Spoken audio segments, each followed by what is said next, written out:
Best বায়ে আমাদের এই লাগেজগুলো কিন্তু খুবই পছন্দ হয়েছিল, কিন্তু সাহেব বেশি পছন্দ করলো না, এগুলো একদমই হালকা। আর এখানে আইসক্রিমগুলো দেখছিলাম। আমরা যেদিন এই ভিডিওটা করেছি সেদিন কিন্তু অনেক গরম ছিল, যেহেতু আমরা একটা জুস খেয়েছি। সাহেবকে বললাম আইসক্রিম কিনবে নাকি, সে বললো না, এই রাতে আর আইসক্রিম খেয়ে কান ব্যথা বাড়ানোর কোনো প্রয়োজন নেই। আর এই যে দেখছিলাম বিনগুলো, এই বিনগুলো বেশ বড় বড় ছিল, তো একটা আমার বড় বিনই লাগবে। আর এইখানে এই যে হাঁড়ি পাতিল দেখলেই তো আমার মাথা নষ্ট, কিছু না কিছু খুবই কিনতে ইচ্ছা করে, কিন্তু সাহেব একদমই সে কিনে দিতে রাজি হলো না। আর এই যে এখানে এসেছিলাম, একদম অনেক টাকা ছাড়ে ছিল। আমরা তো ভেবেছি যে 70%, 50% এরকম ছাড়। পরে কিনতে গিয়ে দেখি না, প্যাকেট প্রতি 70 টাকা, 50 টাকা, এক একটার এক এক রকম ছাড়।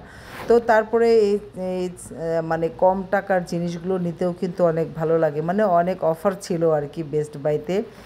তো কিছু এয়ার ফ্রেশনার আর কিছু গুঁড়ো সাবান, যা যা প্রয়োজনীয় আর কি, তাই তাই নিলাম। নিয়েই যে দুই বোনও সাথে ছিল আমার, আমরা সবাই মিলে কেনাকাটা করছিলাম আর একসাথে ঘুরে ফিরে কেনাকাটা করছিলাম, এক একজনের এক এক রকম পছন্দের জিনিস।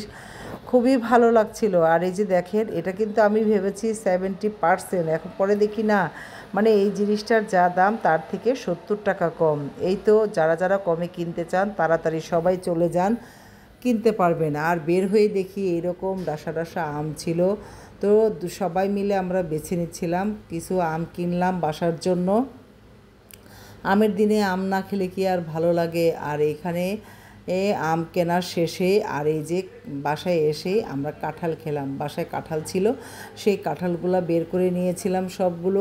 এত মজার ছিল কাঁঠালটা, আমার তো অনেক ভালো লাগলো। আর তালের শাঁসিও কিনে নিয়ে এসেছিলাম। বাস সবাই বসে পড়েছি, বসে একদম সবাই 4টা 5টা করে তালের শাঁসি খেলাম। আর এই তালের শাঁসি খেয়ে কিন্তু আমার পেটে ব্যথা শুরু হয়ে গিয়েছিল। তো ভাই বলল গ্যাস ফর্ম হয়েছে, আসলে তা কিছু না, আমি পানি কম খেয়েছিলাম।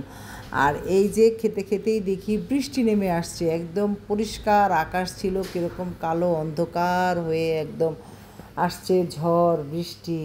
দেখে তো খুবই আমার ভালো লাগছিল যে এই বৃষ্টি, গরমের ভিতরে বৃষ্টি, আহা কি যে ভালো লাগবে, শান্তি শান্তি। পুরো ঘুরে আমি দেখছিলাম, জানালা ঘুরে আর কি।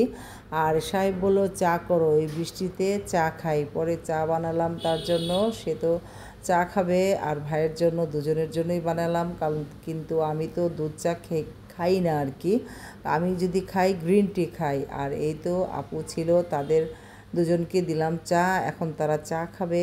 আর এইখানেই ভিডিওটা শেষ করে দিতে যাচ্ছিলাম। আসলে কাজ শেষ হচ্ছে না, ঘরের গোছানোর অনেক কাজ বাকি, অল্প অল্প করে কাজ করছি আর আপনাদের শেয়ার করছি।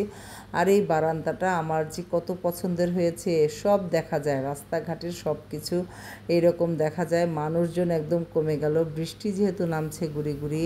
আর আর অনেকক্ষণ দাঁড়িয়ে দেখছিলাম কারা কারা যাওয়া আসা করে এই বৃষ্টিতে, অনেক ভালো লাগছে। দেখেন তো, আমার বাসা থেকে সুদূর সব কিছু